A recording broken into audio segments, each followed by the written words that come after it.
Well, ladies and gentlemen. Ladies and gentlemen. Negrito, what do you have to say, bro? Hey, somebody start a countdown for how quick before Negrito leaves. Let's see if he even puts in his 5 minutes today. But, guys, we did it. Remember how just, 10 episodes ago, we hit a massive milestone, and that was 10 episodes. A tonuzzenth episode, if you will. If you'll reminisce with me, we called it the tonuzzenth because I had no idea what 10 of something was. Well, today, ladies and gentlemen, look at the title. Look at the number count. What are we at? 20, as they say in my country. 20. 22 tonuzzenths. We've hit a massive milestone here at the Frequency Podcast, bro. We're continuing, we're flourishing, we're growing, and we've hit 20 episodes, which is why I had to bust out the love glasses. Because I love each and every single one of you that made this milestone, this landmark happen, that made this momentous occasion in the life of the Frequency Podcast bust down today, and I am thrilled to be here, bro. Am I screaming in this? I'm screaming in the microphone because I'm too damn excited. And when I thought about ways to celebrate this moment, I said, should I get some poppers and, blow some confetti everywhere? And I said, nah, that's too played out. I've done that.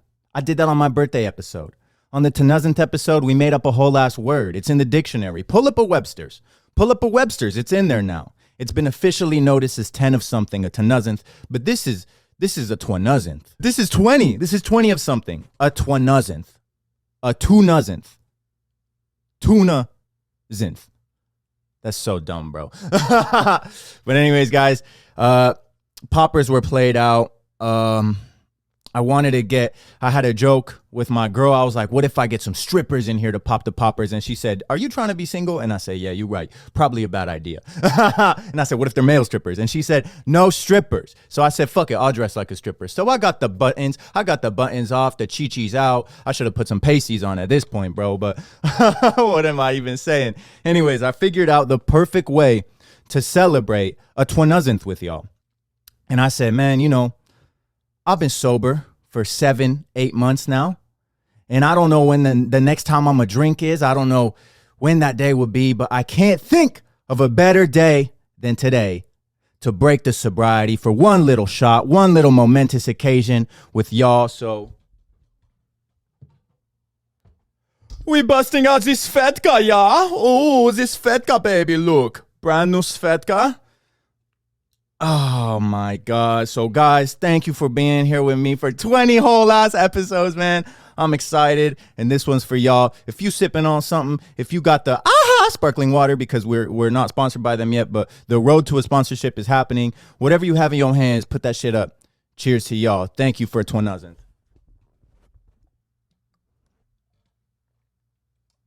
Ah. God damn. God damn. God damn. God damn. This ain't water, Playboy. This ain't water. You think it's water, Playboy? Ain't no water, Playboy. But the popo don't know that. God. I don't even think I missed that, but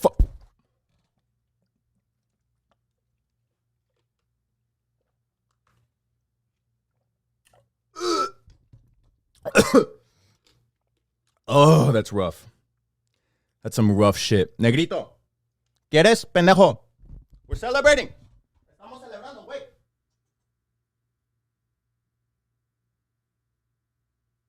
Ay, mijo. Juarse postulike, pendejo. Oh, look at him. He's going to town. Off this fat guy, yeah, we're getting fucked up in the studio, baby. Happy 20th. Happy 20th. All right, now before I get fucking canceled for giving a cat alcohol. I'm joking. Stop. Stop. It's a prank. Stop. Bro, it's a prank. Chill. It's a prank. Don't cancel me, bro. It's a prank. It's a prank. Yo, really dumb prank. But anyways, for those of you that don't believe me, this is just Brita water, because that's what we drink here at the... Hey, that's a new one. Okay, right on the table. Never seen that one before. But this is just Brita water, guys. And for those that don't believe me, boom. Boom.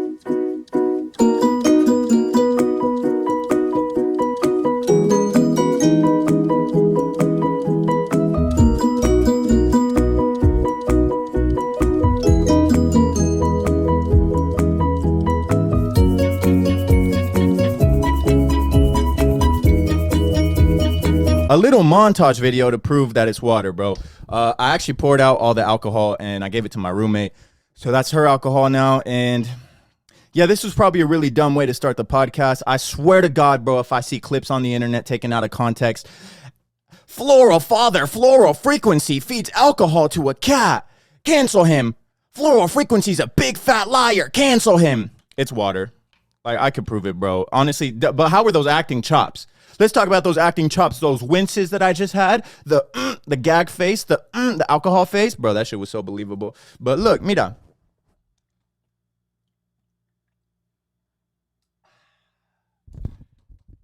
Brought to you in part by Brita Water. So this is going to be the Frequency Pimp Goblet for today. It's not actually alcohol, guys. I'm sorry I did that to you. I should have never done that. That was kind of fucked up, but whatever. If it was really alcohol, obviously wouldn't have fed it to my cat. Obviously wouldn't have got it on the furniture. But let us continue, bro. Now that that's out of the way, now that we're celebrating. Not me losing all my morality points.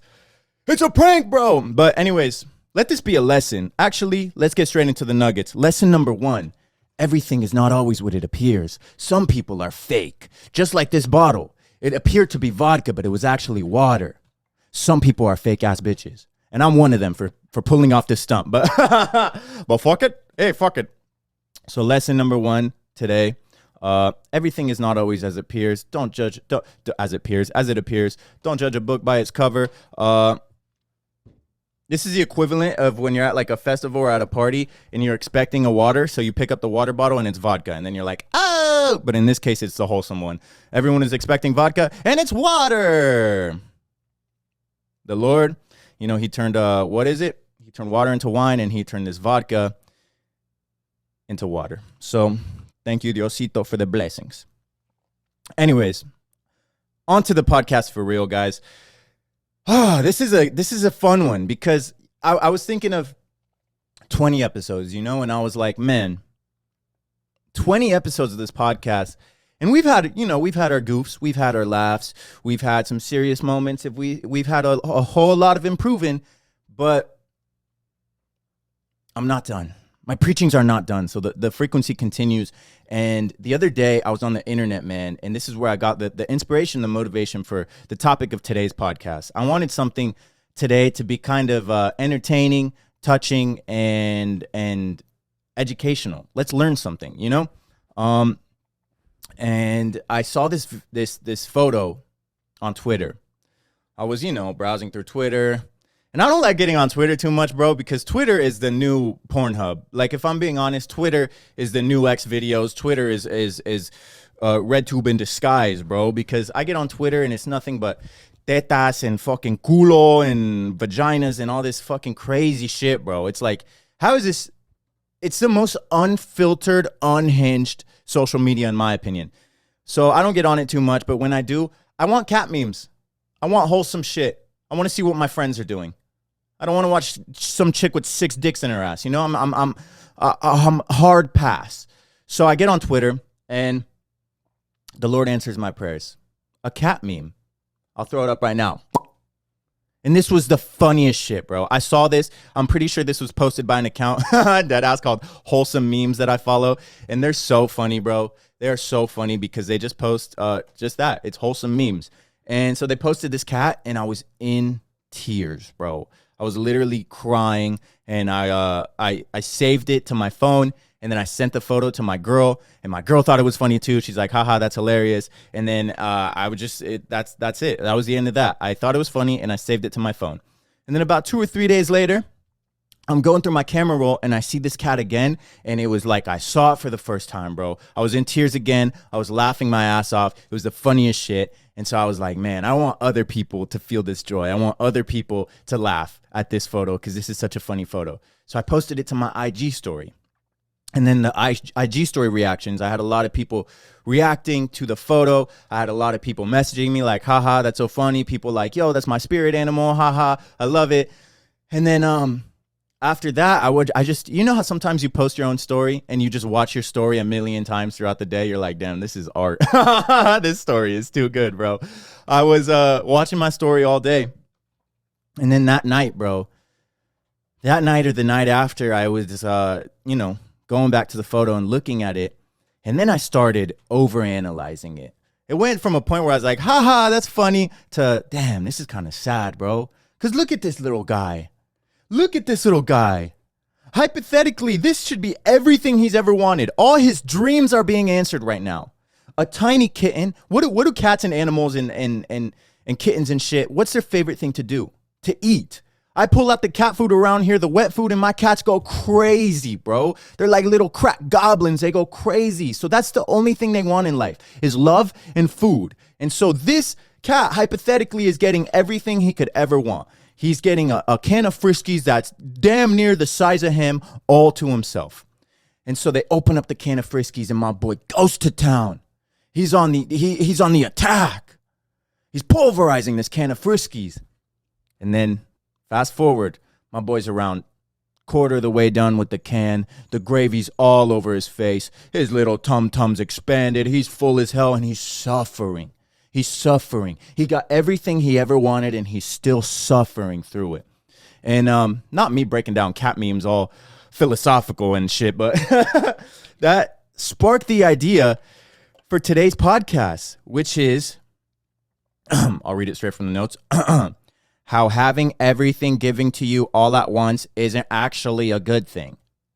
How having everything you could ever want given to you all at once without hard work, without dedication, without any of the blood, sweat, and tears that you need to get it, isn't always a good thing, man. And how also overindulging and binging on good or bad things can be detrimental and can't always be good. Because obviously, if you are overindulging and binging on the short-term gratification things, the instant gratification things, in that moment, it may seem like everything you've wanted.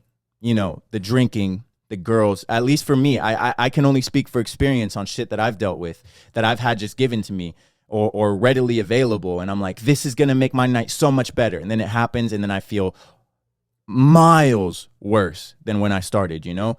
And for me, those were instant gratification things, such as women, which would lead to drinking, you know, to build up my confidence, to talk to women, which would lead to smoking. Because bro, the reason I started vaping is because I would go out to clubs and bars and shit, and I would get hella drunk, and I'm only drinking to try to pick up chicks or to try to talk to women, to try to make myself feel more comfortable and confident in my own skin, you know, which is I'm binging alcohol. And then after that, I'd be like, damn, a cigarette sounds fire. And then I would chain smoke cigarettes with strangers. I was that annoying ass guy in the bar like, yo, dog, could I bum a stove? Could I bum a cigarette? This was in my early 20s, bro, like late teens, early 20s, when I could actually start going out and shit. And then after that, I was like, okay, I don't want to smoke cigarettes. So then I would just, I started vaping, bro. I saw everyone was doing that. I picked up my own vape, and I was addicted to that shit ever since, bro. But I think the lesson for today's podcast, like I said, is that too much of anything given to you all at once isn't always a good thing. I wrote down here an example of a prime example of someone that's happened to is obviously that happens to a lot of rappers and a lot of artists, you know? They release one song and it blows up, and then they get this massive record deal where they're getting millions of dollars shoveled in front of their face by the record label, and they're like, hey, we're going to front you all this money. And now they think, oh my God, I made it. I'm rich. I can do whatever I want. So they buy the cars, the houses, everything. And then 2-3 years down the line, when they haven't been releasing music or their follow-up projects start flopping and everyone's like, I don't think this artist is that good, you see them start to lose everything, bro. You see them lose the house, the car. The lifestyle is not nearly as lavish as it was when they had everything given to them all at once. And a prime example that I wrote down for this is Lil Xan. If you guys know Lil Xan, he was a little rapper. Lil Xan, the little rapper back in the day, bro. And he released one song.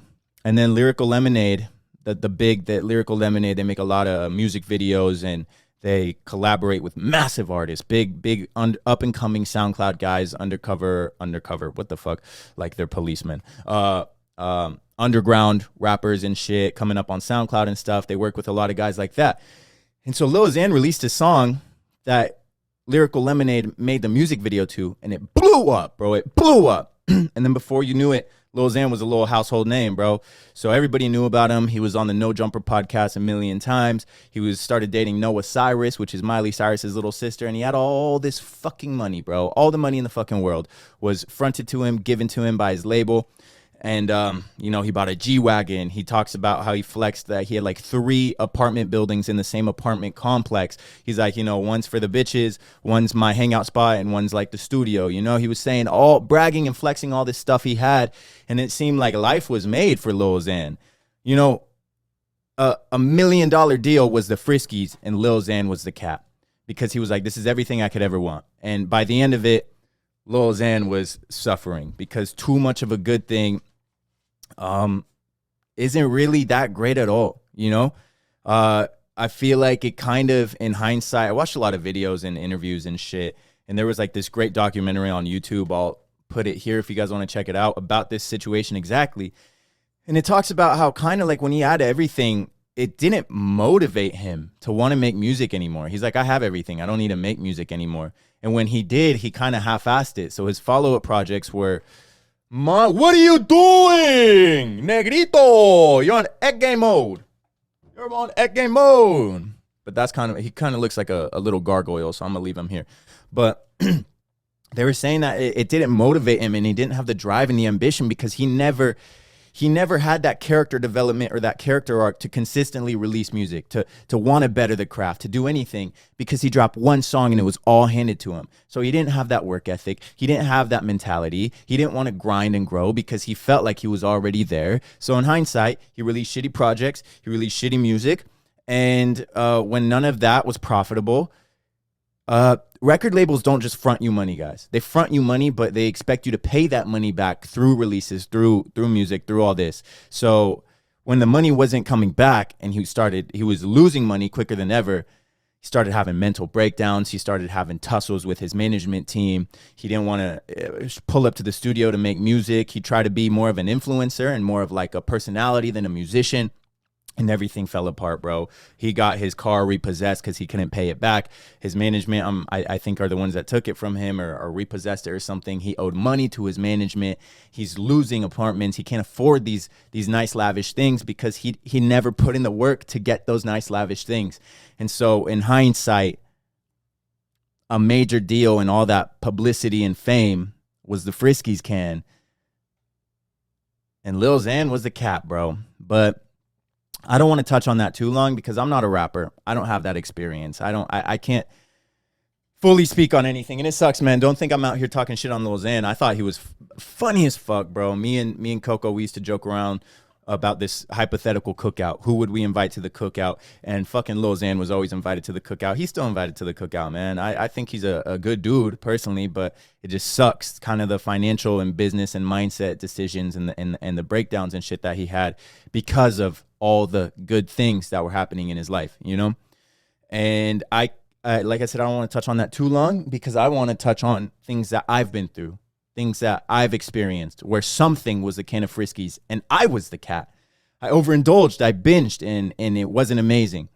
And I kind of told you guys some of the topics already. It was like women, it was drinking, it was money. I think too much money is never a bad thing. I want to touch on this. This is my Lil Xan moment. Too much money is never a bad thing, but being irresponsible with your money, that's a bad thing. And I want to tell you guys the story of the first commercial I ever booked, bro. Prior to that, I was working full-time valet jobs. I was working at the Beverly Hilton and at the Standard Hotel at the same time. I had 2 jobs at the same time to try to make rent, to try to, pay my bills. And the tips were stacking up. I had this fat fucking box, bro, full of just cash money. I'll try to find a picture and throw it up, but this one might be hard to find. And I was just grinding and hustling, and I just still didn't have that much money. And I was like, I need to focus on music. But that's the thing. It made the urge and the hunger to pursue my passions that much stronger and that much greater. So I was like, man, I went to acting school for 2 years and I have nothing to show for it. I said, let's go get an agent. So I got an agent, and I was like, they started, I got the headshots done and they sent me out. And the first audition they sent me out for, I booked. I remember I'm at work at the Standard. My agent calls me. Hey, Esteban, you booked Coca-Cola. This was like in 2018, bro. And so I was like, cool. They're like, yeah, we'll send you the rates. We'll send you everything. Congrats. And so they sent me the email with the rates and everything. And the rate for that job, my very first booking, very first audition, was $5,000. My jaw dropped because I had never even fathomed that amount of money. I had never had that amount of money. At the time, I was 20, I think, 2021. And I had never had that amount of money in my bank account. I was working my ass off, 2 jobs to pay rent, to do all this stuff. I think the most I've ever had in my bank account was probably like $1,000, and every month that $1,000 would get cleared to a couple hundred, and I would have to make it back to that 1,000 to pay rent because of rent, all the bills, everything. It would get cleared, and when I received the news that I was gonna make $5,000 off one commercial, I lost my shit. I remember I called my best friends, bro. I'm pretty sure I called Johnny, bro, and I was like freaking out over the phone. I was like, bro, I just booked my first commercial. He was like, congrats, man. I was like, this shit pays $5,000. I've never even seen that amount of money at the time. I was like, this is crazy. And so, you know, too much of a good thing ain't always the best, because you give $5,000 all at once to a 20-year-old, a 21-year-old who has never seen that amount of money, and they gonna be reckless with that amount of money, bro. My room was all blank at the time. I just had a bed and that's it. I produced literally laptop directly on the bed. I didn't have speakers, headphones, nothing. I got that $5,000 check. I bought a desk. Still have the desk right there. I'm looking at it. I still use the desk to this day, but I bought a desk. I bought monitors. I bought plugins, you know, all from making music. I decorated my room so I wasn't in just a blank white room anymore. I now had tapestries. I had artwork. I had all these beautiful fun things. Sorry, I'm looking at the time. I had all these cool, fun things in my room, but boom, boom, boom, boom, boom. It was making dents to that 5,000. So 5,000 right away was cashed out right away on things in hindsight that I'm still using. So I did kind of invest my money well, but also I could have invested that money better, because I would go out to the bars. Now that I had money, bro, I didn't feel like I couldn't go out. And so I was spending it kind of recklessly. I remember I would go out with Coco and I would buy drinks for me and Coco. We'd go round for round. I buy this round, you buy the next round, and we would drink all fucking night, bro. If I met somebody cool, hey, bro, you want a drink? I'd buy them a drink. I remember at one point there was like a good group of people and we were all vibing and everything. And I was like, hey, can you get drinks for all of us? And on me. I was that dude. I was just buying drinks for all of us because I thought I had it like that. I thought I had that money. And then when I was still working 2 jobs and I was like, I just made 5,000. I have nothing to worry about. And then I didn't have anything to show for it. There was no money left. And I was like, still grinding out at 2 jobs. I was like, fuck, man. 5K was the Friskies and I was the cat. Dripped out and, you know, new clothes and all these new nice things for my room and all these plugins and everything. I was dripped out. Gravy all over me. The gravy was the clothes and all the shit I bought, but I was suffering because I was still working 2 jobs and I blew through that cash right away, bro. And so after that, it kind of showed me you should be more responsible with your money. You should be more responsible with your future bookings, the future money you make. You know, save it, because it's not cheap to live in LA. I made that cash and was still down the line 2-3 months later, like, damn, kind of worried about rent, bro. I'm kind of worried about bills because I blew that shit, man. $5,000 was the Friskies. I was the cat. I'm going to go ahead and restart the camera and come back with a couple other examples and also tell you guys good things in your life that if you overdo them and you binge them can also be detrimental. And I got examples for that as well.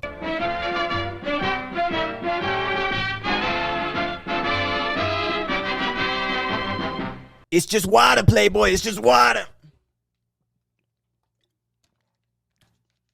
What's up, guys? I'm back. It's a pleasure to be back. Let's get directly into the nuggets, into more examples. So 5,000 was the Friskies. I was the cat. Another example that I feel like a lot of young men especially struggle with is porn addictions and watching porn, bro. And obviously in my youthful years and in my teen years, every now and then still, obviously you're going to give into temptations and shit. But I try to just stay away from that. Like I said, that's a big reason I don't like going on Twitter anymore, because it's just all porn all the time. But I feel like that's one of the instant gratifications, instant release of dopamine. The biggest dopamine rush you can have is watching porn and busting a nut. Because at the end of the day, we're all just squirrels trying to get a nut, you know? And so I remember the first time I ever watched porn, bro. Porn was the Friskies and I was the cat. Because I was a youngin', bro. I still lived at my blue house, the first house I remember growing up in, and I had a PSP. You guys remember that thing?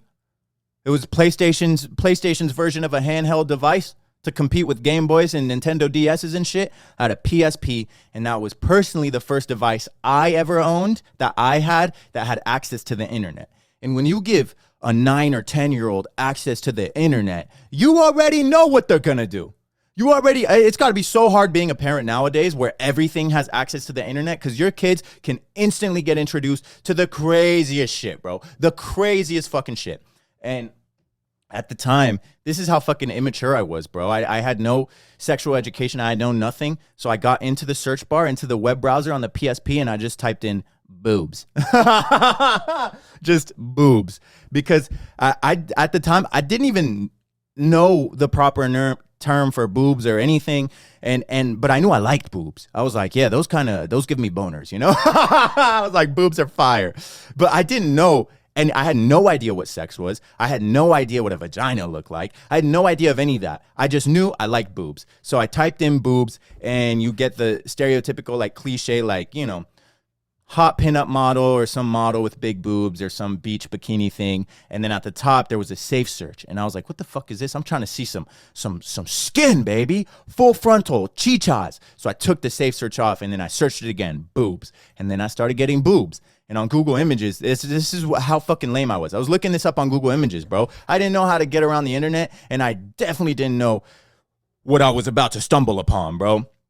And so the boobs are up, and you click on a picture of some bare boobs, some breasts, and then in the recommended, there's a fully naked girl, and you're like, oh my God, what is this? So then I click that, and then the recommended, there's, you know, some girl just fucking there posted up, spreading her lips and shit, and I was like, oh my God, what is this? So now I'm submerging myself deeper and deeper into the adult entertainment industry that's so prevalent all over the internet.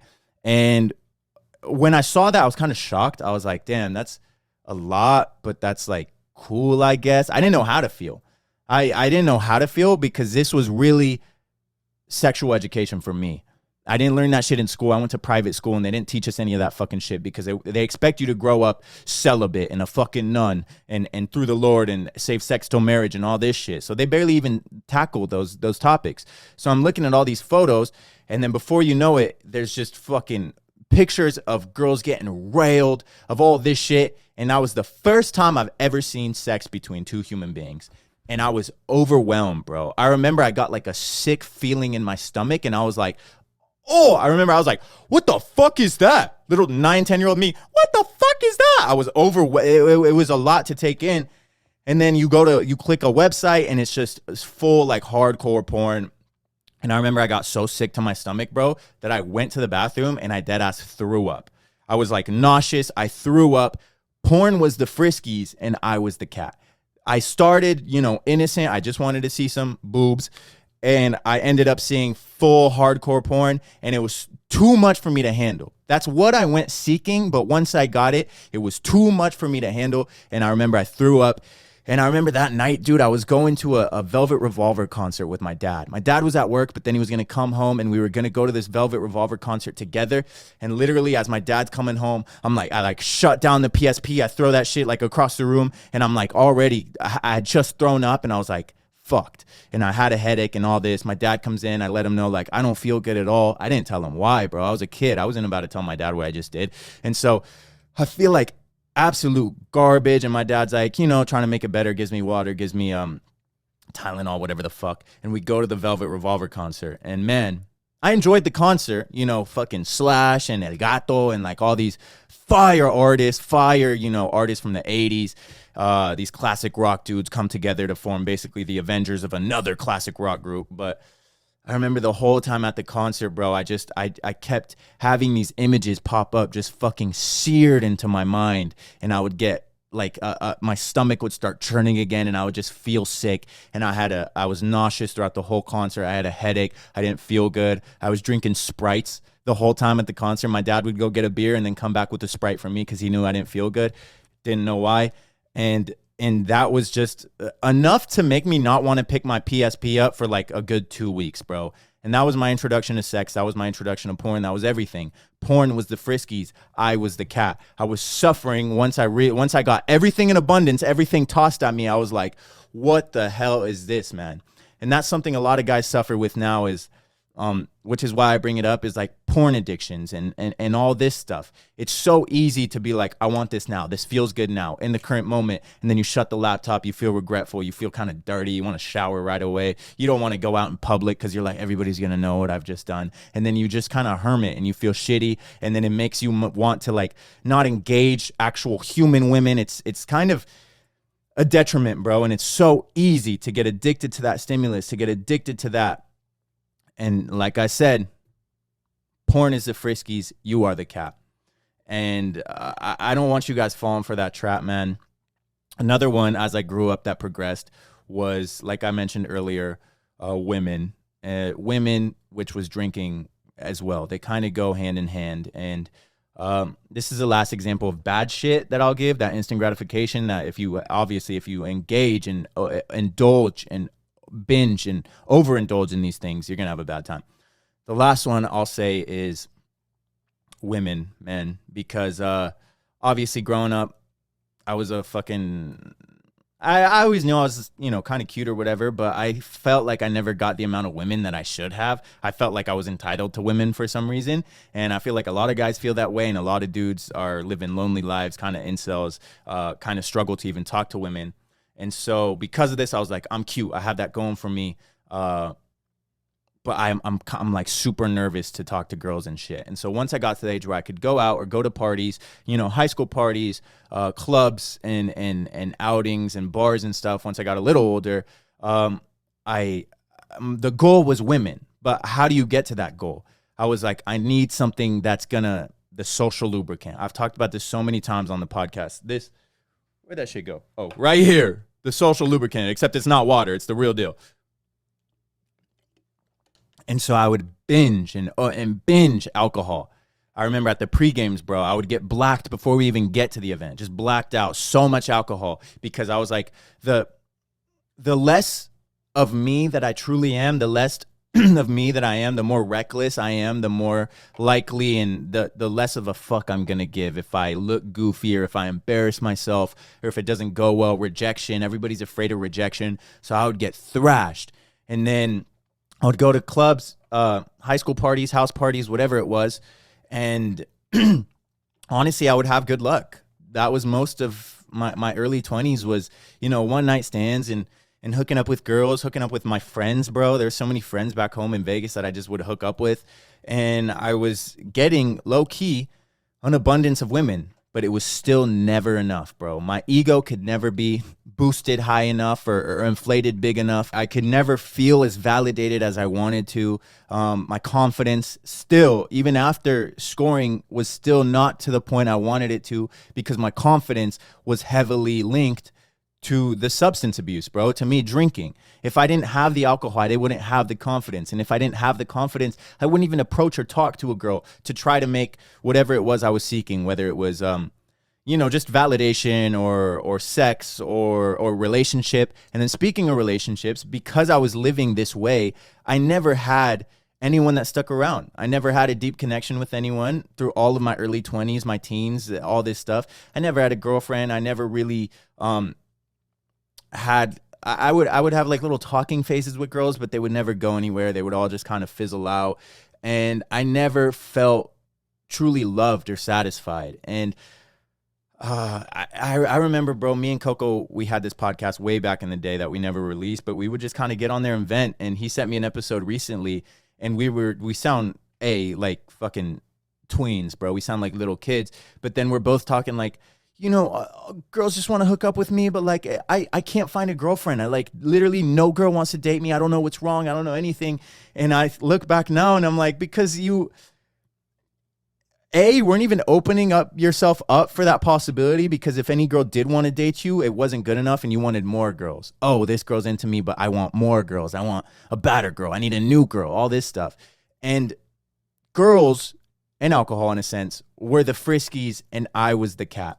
After I got a lot of women, after I drank a bunch, drinking, I'm like, oh, I love this. I'm going to feel so good. I'm going to get everything I wanted. And then you wake up the next day. We all know this classic routine. You feel like shit. I get the worst hangovers in the fucking world. You feel like shit. I can't tell you how many times I would wake up and I'd be like, I hope I didn't do anything embarrassing or anything fucked up, because I can't even remember what happened. I would have people tell me like, do you remember what you did? Do you remember what happened? And I'd be like, no, that was a shitty feeling. So that was the feeling of having the gravy all over my face and being like, what have I done? What happened? You know, I overindulged. I binged on alcohol and I can't remember. Or hooking up with girls, bro. I had girls. Girls were the Friskies. I was the cat. But then once I got the girls and did all that, I still felt lonely. I still felt unlovable. I still felt unvalidated. That was everything I wanted, everything I asked for, and I got it in abundance. And I was like, man, I don't feel good at all. I'm there full, bloated, sick to my stomach like that little cat, gravy all over my face, except it's caca because I was eating ass, bro. No, I'm kidding. That's foul. But I had the gravy all over my face, and I bit off more than I could chew. I overconsumed, I binged, I overindulged on these short-term gratification things, and it didn't even pay off in the end, man. It didn't even pay off. And I know for a lot of us, this is a self-improvement podcast. For a lot of us, bro, we give into these things every day. A lot of us are still having a hard time finding love. A lot of us, guys, young men especially, are having a hard time talking to women, and so they rely on alcohol, which, like I said, then kind of introduces new bad habits into your life, because then I started smoking, chain smoking cigarettes, and then chain smoking vapes, and then I was addicted to vaping for years. I had a drinking problem, and I didn't have any actual candidates to date or girls interested in me or anything. But that's all the stuff I wanted. That was the Friskies can. That's what I wanted to do, and I got all that, and I was like, man, I don't feel fulfilled. I don't feel good about myself. Something has to change. And so I'm glad I'm on the route now, obviously, sobriety. And I'm not telling you guys to go sober. It's what I had to do for my character development. If you have your drinking in check, keep drinking, keep doing you, but realize how slippery of a slope it is to just rely on these things rather than use these things to amplify good moments or to celebrate or to do whatever. It's easy to rely on these things when you're feeling down, when you're depressed or you're anxious or whatever it may be. And for me, when I look back, those are the reasons I was using substances like this. And then, like I said, you drink, you smoke, and then I was more inclined to hook up with girls I knew I wasn't even interested, just to get some sort of ego boost, to do some drugs, to do whatever the fuck. And I got tired, man. It just got tiring in the end. And it was detrimental to the future relationships I did have. To my first relationship, first girlfriend I got, to even now, you know, I'm a little more mellowed out, but there's still some things that come up in me where my girl's like, you need to relax. That's called trauma. Like, are you okay? You know? And it's all part of the healing journey, bro. But with that being said, we all know that's bad shit. But it's easy for the Friskies can to hypothetically be a good thing. It's easy to overindulge and get so wrapped up and consumed and consumed in good things. For example, the gym. I found the gym was me finding the gym was like me finding Christ, bro. It was my religious, my spiritual awakening, my religious thing where I was like, I love this. I feel healthy. I got rid of all the other bad shit. And now I feel like I'm making strides. I'm becoming a better person. I'm taking all my time and energy and putting it in good outlets. The podcast, music. I haven't released music in a while. Honestly, I haven't really worked on music in a while, but that's because I've been so focused on commercials and acting and trying to become a model, trying to do all these things. And it's been working. I've been channeling all the energy inside of me into productive outlets, you know? And I feel good. But then with the gym was the Friskies and I was the cat. I would hit the gym so consistently in it. I loved it. But then if I had a workout, say I hit legs and then I hit legs again and I'm not pushing P as hard as I was, or I'm not putting up the same weight, or I'm not hitting the same reps, I would get in my head. I would feel bad about it. There's a million times where I've texted my girl and I'd be like, I'm weak, man. I'm losing my sauce. I don't know what's happening. And she's like, bro, you're not every day is going to be amazing. You're not always going to be on. And then once I started seeing results, I started seeing progress. I would take my shirt off in the locker room and I would have random guys in the gym complimenting me. They'd be like, damn, bro, you're big. Or like, I remember I had this one guy, I took my shirt off and he looked at me and he dead ass word for word. He said, I was not expecting your body to look like that. He's like, you're fucking shredded, bro. I was like, thanks, man. And then I'm having a conversation with this guy and he's asking me for workout advice and shit. I had so many dudes complimenting me in the gym. But after receiving a compliment like that, I would look in the mirror and be like breaking down everything I don't like about my body. Oh, my delts aren't big enough. My lats could use some work. My biceps are lacking. I need to hit more biceps. All this stuff. I'm literally sitting there. Other men telling me I'm fucking peeled. I'm looking sauced. And I have some level of body dysmorphia. In my head, in my mind, I'm still not good enough. And that's another thing where Jim is the Friskies and I was the cat. I was taking this shit on so prevalent, and I haven't stopped. I'm still going to the gym. I still love it. But I'm more so looking at it from the lens now where it's like, be thankful for the progress you've made. Acknowledge the body you have. Acknowledge the strength gains you have made. And be thankful and grateful for all the hard work and dedication and everything that you put into it. Instead of focusing on, I'm not there yet. There's now I have this bigorexia is what they call it. I don't think I have bigorexia, but it's a sort of body dysmorphia where you feel too small. You're never big enough. That's why you see these juice head, meathead guys that are fucking pumping roids and they're massive, bro. They're the size of walking tanks and shit. And you're like, whoa, relax, buddy. Like, you won. You beat the gym. And they're like, I'm not big enough. I'm not big enough. That's how it is at a certain level eventually in every weight trainer and every serious lifter's mind. And that's how it was, man. Making muscles. I finally got muscles. Everything I wanted since I was a kid, since I was a fucking scrawny kid getting made fun of for my chicken legs, for my noodle arms and all this shit. I finally had some meat on my bones. I hit goals, 170. And then I didn't even tell you guys this. I hit new goals. Blasted through the goals, 180. I reached 180 and I still, in my mind, was not big enough. And so too much of the gym gave me some level of body dysmorphia, made me unhappy with the physique I had. What's the old saying where it's like, I'm not satisfied, or like I'm comfortable but never satisfied? I wasn't satisfied, even with all the progress I was making. And I wanted to hit it harder and make more. And it started becoming a detriment straight up to my mental health, bro. If I missed the gym, I felt like shit. I would beat myself up. I was too hard. If I didn't hit the gym with ammo, I didn't hit my workout as hard as I did the last time, useless. What are you doing? Are you even progressing? Yada, yada. And then once I knew I was progressing, I was getting the validation some part of me was seeking, you know, from other lifters and other people that are into that scene.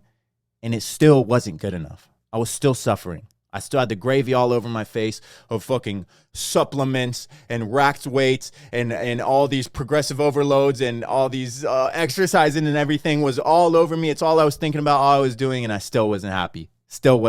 I mean, I was happy. I don't want you to think I hated every moment of it. I loved it and I still do. But it's like too much of even a good thing can still be a detriment, can still hold you back, can still fuck with your mind and your emotions and your health. And another thing, I'll end on this one, is self-improvement in general can kind of, too much of the self-improvement can kind of be a detriment if you go in guns blazing, balls to the wall with it.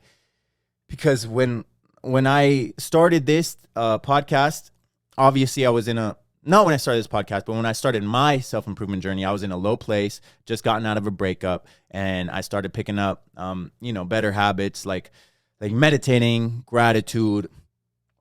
Like I said, I cut out drinking, cut out smoking, got into the things that I wanted to pursue. So I started the podcast and all this stuff. And slowly I started feeling better and better. And I was like, wow, self-improvement changed my life. Self-improvement changed my life. I want to preach this. I want to do this. But then when self-improvement became my life, I'm thankful. I truly am thankful. But too much self-improvement kind of starts getting in your own head again, where you you're too hard on yourself. You're kind of like a drill sergeant on yourself. And if you even fuck around, there was a time in my life where if I had a meal that didn't fit my diet plan or that was bad, I would feel bad. If I didn't get, and I'm still kind of a stickler on this, if I didn't get at least 8 hours of sleep, my whole day would be ruined. I'd wake up and I'd be like, I'm going to be groggy. I'm going to be tired. I'm not going to be motivated. My whole day's ruined if I didn't get 8 hours of sleep. Doing all these self-improvement things that I was forcing myself to do, if one of them didn't go my way, I would get so upset and in my head about it. And it's basically self-improvement was the Friskies. It's everything I wanted. It's exactly what I wanted, and it was a good thing, but too much of it was making myself hate my day. Hate not myself, because I love myself. I have an infinite well of love for myself, but it was just it was aggravating to an extent, and I would beat myself up and be too hard. I was fucking Adolf Hitler on my fucking self, drinking Svedka. I was Adolf Hitler drinking water out this Svedka bottle on myself. And I'm still hard on myself. I'm not gonna lie, but sometimes if I have a day where I'm just like, yo, today's not my day, I can accept that now. And I know that, hey, one day isn't gonna deflect or throw off the hard work and the progress of 2 consistent weeks on the grind and on the journey. One day isn't gonna throw on now the 7-8 months that I've been on self-improvement. One bad day isn't just gonna fucking ruin everything that we've built up. It doesn't work like that. It's not like we start from scratch when we have a bad day, or when I let's say relapse on watching porn or do something. I break the nofap streak, or I know it's the day to record the podcast and I'm lazy and I don't record the podcast, or I eat a shitty meal, or I haven't skipped out on the gym since I've gotten my car, but when I didn't have my car and I was skating and it was too hot and I didn't go to the gym, or I'm hanging out with friends that something's up and I'm not going to the gym, it's not going to deflect all the hard work I've already put in. That it's okay. It's okay to have a bad day. It's okay to break your streak of consistency with whatever, because all the hard work and the motivation, the dedication, everything is already instilled. It was the baseline that I had built up already. So one bad day is not gonna fucking crush and tumble the whole tower. You know, I don't know if that analogy made sense, but that's how I view it now. Is if you have a bad day where I feel sick or I feel bad and I'm on YouTube all fucking day and I don't feel productive, it's not gonna throw off the 20 episodes of this podcast that I released. It's not gonna throw off. My muscles aren't going to deflate overnight. If I don't get 8 hours of sleep, it's possible to still have a good day. Can you believe that? If you don't get the maximum amount of sleep that you need, or the right amount, it's still possible to have a good day and enjoy your life and not feel sluggish and not feel tired. Too much self-improvement, in my opinion, it's kind of counterproductive if you think about it, but too much of anything can be a detriment, and you can suffer through forcing yourself to live a certain way or enjoy a certain thing or do too much of a certain thing. It's kind of like in the most simplest term right here. If you drink too much water, you can die. Too much of anything is fucked up for you. So be consistent. Don't fuck up the consistency. Be consistent, but also live your life. Life is about enjoying, and you're going to enjoy it much more when you're healthy, when you're happy, when these are my pillars. These are my mantras that I tell myself every day when I'm meditating. It's health, wealth, love, and happiness. And those are the 4 pillars of life that I believe you should be working on and investing and doing one thing to amplify those every day. Health, wealth, love, and happiness. Health, obviously, you can go to the gym, you can eat better.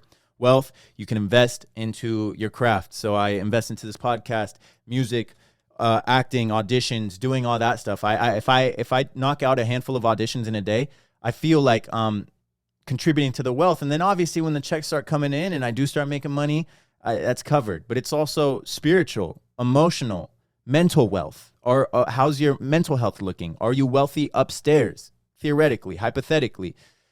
Love, easy, man. It's not like I need love to feel complete. I need my other half. Because love does not mean intimate love. Love can be shared from the simplest terms, like I love my cats, I love my roommate. I love my girlfriend. I am in a position where I do have an intimate love, but it can also be the love you have for your friends, the love you have for your family. If you want to do something every day that adds to the pillar of love, call your mom, bro. Call your dad. And I should take my own fucking advice because I don't call them nearly as much as I do. But I'm always, I reach out to my friends. If I haven't heard from them in a while, simple text. Hey, I love you. Hey, I'm thinking about you. Hope you're doing well. You know, send that to your friends. Send that to your family. Send that to somebody. Show the gratitude and the love that you have for other people in the world around you. If you love to go out and walk in nature, go out, touch some grass, do something, hug a fucking tree. Love is not intimate love. Yes, it falls in that category too. If you have a spouse, you have a girlfriend, let them know you fucking love them. Well, it's not that big of a deal, but health, wealth, love, and then happiness, man. I feel like happiness is kind of the outcome that you get from doing all of the things I just mentioned. Health, wealth, love, you kind of start feeding and nurturing those pillars in your life. And eventually, like, there's no way you're not going to be happy. There's no way you're not going to be happy. But still do things that make you happy. If you have a hobby or a passion that, aside from the things you're trying to grow to make money, like, literally it can be something as simple as, like, when I'm driving, bro, and a song comes on, I belch that fucking song. Bad Bunny, baby. Tú eres bebecita, eres bebesota. You hear me just belching in the car, bro. And it's something that simple, that childish, that makes me feel happy in that moment, bro. Don't be afraid to be silly. Don't be afraid to have goofy moments that feed your inner child in a way, you know? Those will make you happy, and then investing into all the pillars I just stated, inevitably, it's almost undefeatedly is going to bring you happiness, man. So, too much of a good thing. Something, and you can probably picture in your mind something that is the Friskies can, and you are the cat. Too much of anything can be detrimental, can bring you suffering. It's kind of crazy that I got all this from a cat meme. Like I said, it first started me laughing, and then I was like, I want this to be a podcast topic, man. But yeah, I'll throw the cat up one more time, man. Which one are you? Which one are you? It's funny, and we're all going to laugh at you if you become the cat, but we're also going to help you, man, because that's what this podcast is about. And I've been the cat 101 fucking times in my life, and I don't want you guys to continue being the cat. I want you guys to eat the right amount, the healthy amount, and continue with your life and love the fucking life you live, man. So I'll leave the podcast at that. As always, guys, I'm sending love and positive energy your way. Don't cancel me for this water prank. It's a prank. Negrito, baby, don't send, what is it, Child Protective Services or PETA to come get me because I poured water on my cat. This is water. And besides that, man, I hope you learned something. If you did learn something, be sure to homicide the like button. I forgot what this saying even is. It's been so long. Homicide the like button. Smash that fucking bell notification. Homicide the like button. Take two. Homicide the like button. Teabag that fucking bell notification. Subscribe to the channel. Send this to a friend if you fucked with the message or you resonated with it. Send this to a friend, man, because I am trying to grow the podcast, get some more views, help some more people out. And yeah, mwah. I love you guys. I'll see y'all next week. Tú no eres bebecita, eres bebesota.